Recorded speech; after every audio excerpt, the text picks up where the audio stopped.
Good morning, this is 4046 and a very warm welcome to a very warm day, a bit windy as well, outside. I think today we're going to talk about a few things, I suspect really.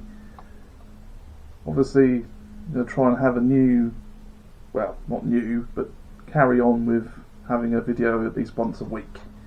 I think that's realistically is more achievable, as I'm finding shift work is quite tiring, and those of you that do shift work probably would agree with me. My shift structure is extreme.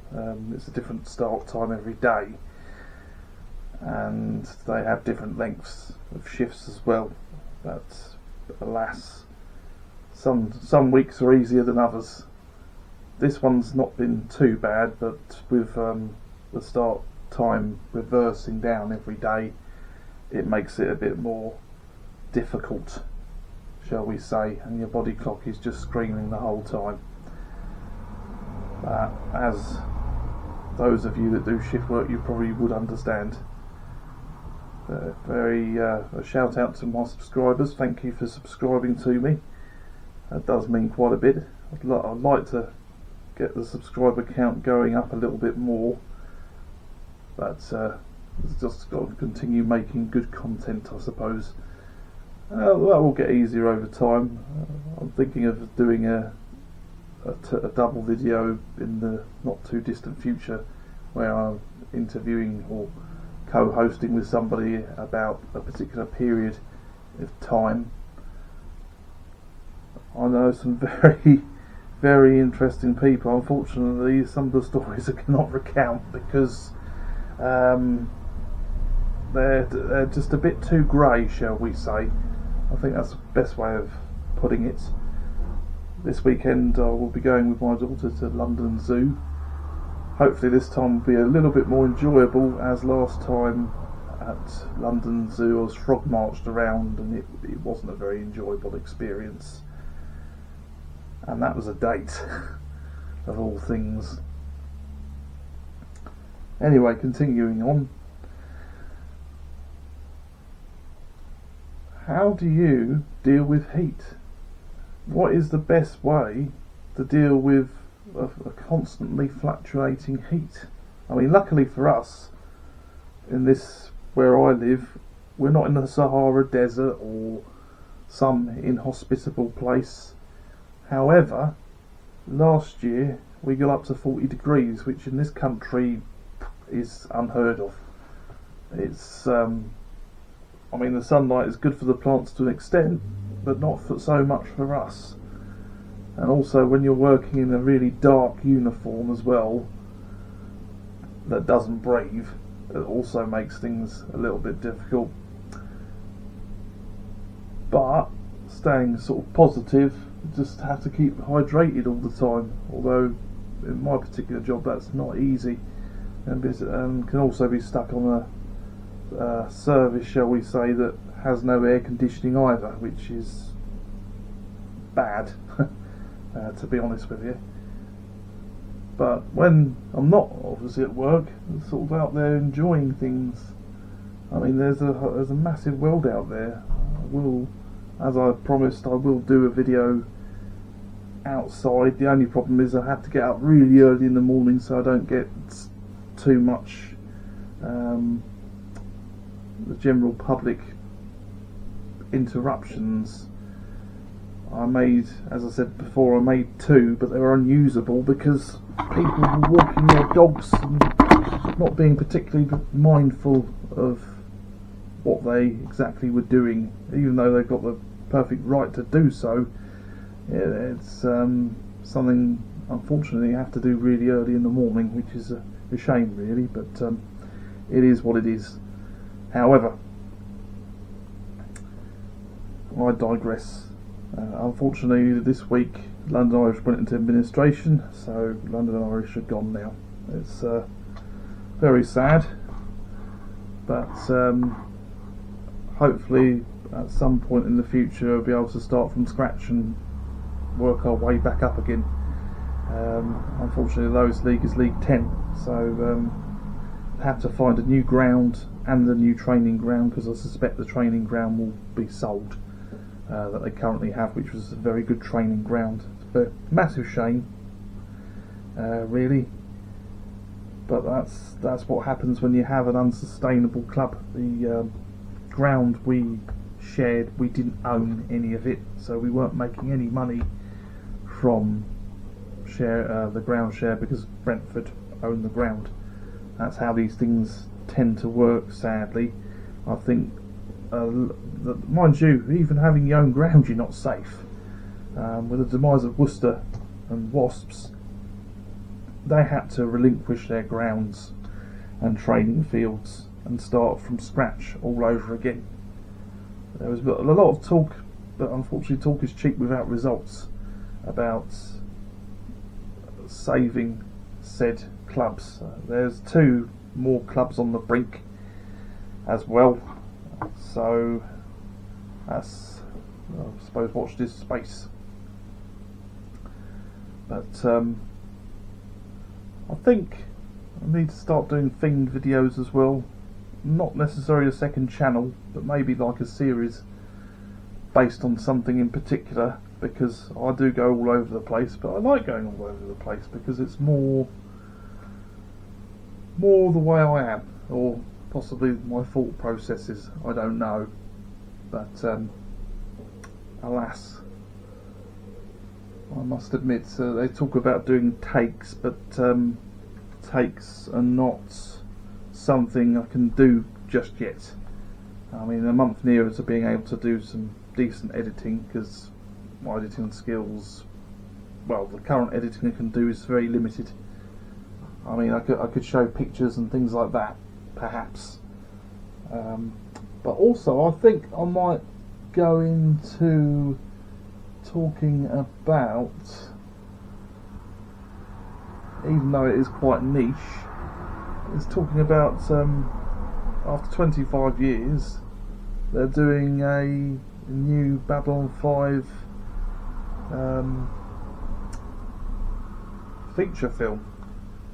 Unfortunately, it is animated, but I will still absorb it, because it's still, the voice acting and everything is still who remains alive of the cast. They've had to get stand-ins for, obviously, people that are no longer with us, bless their souls, as quite a lot of them died quite young, surprisingly. However, be that as it may, it's a good thing. I grew up in the 80s watching classic Doctor Who, and then in 1989, when it was cancelled, shall we say, well, it was, there's no ifs or buts about it, it basically left a void. So I basically got lost in the world of books for a period of time. I've read so many, I can't begin to fathom how many I read. These days I don't have so much time to read.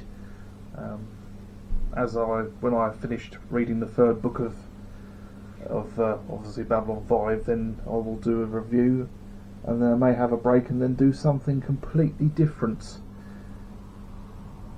For example, the works of Robert Rankin, which you may or may not know. Unfortunately, these days he's all digital. There's no paper copies of any of his stuff. It's all on not Audible, but the Amazon book. Amazon Books, I suppose, or not just Amazon Books, but I think many book services that do these things. And I don't enjoy reading on a tablet. I know there are many people that have adapted to it, but it's one adaptation I can't make. I'd just like to feel the weight of a book in your hand, and you see like how you're progressing with it. Whereas with a tablet, you can say, oh yeah, that's 200 or 300 pages, but it's just not the same. I mean, 25 years ago, tablets were in their infancy, because you could get dedicated readers that were specifically for books. However, I didn't have they were expensive. They were not. They were extremely luxury item, and at least the book doesn't need a battery to keep it going, or staring at a white screen, the blue light, which damages your eyes over a period of time if you read in low light and things like that. But yeah, in the period of time, I have actually worked in free bookshops as work experience, which, to be fair, was quite eye-opening, really. I did learn a bit thanks to the old Waterstones in Maidstone, which now is a restaurant. Really elegant building with 3 floors. Quite an old building next to the Corn Exchange, well, near the Corn Exchange and the Hazlitt Theatre down the road. However, as I said about things, really, I only met 1 or 2 famous people in there, but being about 16 to 17 at the time, I made a bit of a rear out of myself. So I digress. I must admit, I'm quite surprised that, to be honest, well, I should have taken a job in there, really, but hindsight, etc. But also they gave me chances to learn to do some displays, and to be honest, you've got to really think about what you're doing when you're doing set displays, feature books and things like that. I mean, people still read books quite a bit. I think a paperback is better to hardback, because a hardback is a big clump, and normally, not always, but normally a first edition. I have several of those. However, unfortunately, due to their size, they're not as easy to hoik about as a paperback is. Paperback is much easier. At some point, as I'm part of the way through, shall we say, sorting out the chaos, as again doing shift work, it's hard to keep track of what you're doing. It's easier to make the videos now, though. That's a good thing. But briefly, I'm currently rewatching the first series of Babylon 5, and then I will probably do a in-depth half-an-hour review on it, or something along those lines. I know that my little camera can film that amount of time, so that's a good thing. But also, a sort of message to all you guys, really, and girls: just keep safe, really. If you're sort of having issues dealing with stuff at the moment, just know you're not alone. You are an individual that contributes well to this world, and it'd be sadly missed if you did not do so. You know, sometimes a problem shared is a problem halved. At the moment, I'm trying not to think about things that are beyond my control, and I would advise that to you too, because if there's something beyond your control which you have no power to act upon, please just don't think about it. It's going to be there, it's going to haunt you, but at the end of the day, focus on the things that you can change, because the things that you can affect a change on may, in the long run, make it easier to sort those things that at the time you could not sort out. And need to think about more about it, those around you as well. Your support network is very important, and to get you through these times, and don't bottle it up. Just talk about it, or find a constructive way to vent if you need, if that's the kind of person you are. I mean, everybody is different, and at the moment, unfortunately, due to things like lockdown, etc., there's a lot of issues that are coming to the surface with a lot of people, and I think that if you do it, then you're sort of beginning to tackle it and beginning to find a coping mechanism for it. As I said, I should now start talking about forthcoming videos, getting used to obviously the paradigm of working full time again, which to be fair is not particularly easy to get used to again, but I digress. However, things will get better. I will do more location stuff because it's a bit boring seeing my same living room. I mean, this is my living room of the flat I live in. At some point I may do I'll show you around. It's only the size of a small shoebox, I'm afraid, so it doesn't make it particularly well. It's easier to manage, but just not enough space for everything. Before moving in here, I did effectively live in a room, but then I was in a house where you could store places and various things, and I had to whittle down a lot of what I had.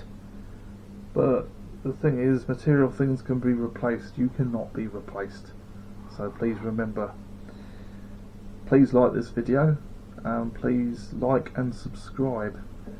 Eventually I won't be saying that, I'll probably put the little bell and everything on my videos, but I've got a few more months until I can do that.